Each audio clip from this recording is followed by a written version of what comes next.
کوشش کریں جس چیز کے لیے آپ خود ترسے ہیں کوئی دوسرا آپ کی وجہ سے نہ ترسے، پھر چاہے وہ رشتے ہوں، خوشیاں ہوں، محبت ہو یا سکون ہو۔ ہماری زندگی میں ہمیں دو چیزیں ہمیشہ بہت اذیت دیتی ہیں، ایک رات کی نیند جو پوری نہ ہو تو وہ انسان کا چہرہ بگاڑ دیتی ہیں، اور دوسری اگر پسندیدہ شخص ہی میسر نہ ہو تو پھر ہماری زندگی ہی بگڑ جاتی ہے۔ عورت جاہلوں کے لیے ہوس اور عقل مندوں کے لیے روح ہے۔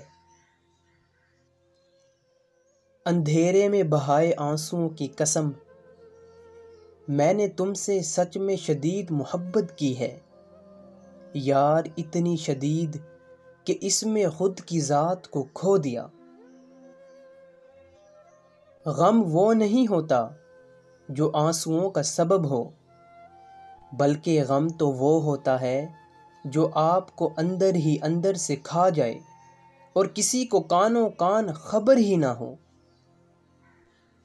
ہم عورت اس کو سمجھتے ہیں جو ہمارے گھر کی ہو، باقی ہمارے لیے کوئی عورت نہیں ہوتی، بس گوشت کی دکان ہوتی ہے، اور ہم اس دکان کے باہر کھڑے ان بھوکے کتوں کی طرح ہوتے ہیں جس کی ہوس زدہ نظر مسلسل گوشت پر رہتی ہے۔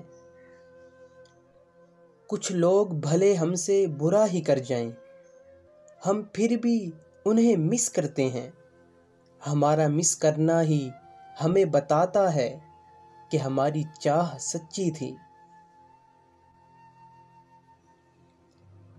بہت زیادہ مضبوط دکھائی دینے کا ایک نقصان یہ بھی ہے کہ لوگوں کو کبھی یہ خیال نہیں آتا کہ آپ کو بھی کبھی تسلی کی ضرورت پڑ سکتی ہے، اور مجھ بد نصیب کو تسلی دینے والا بھی نہیں میسر۔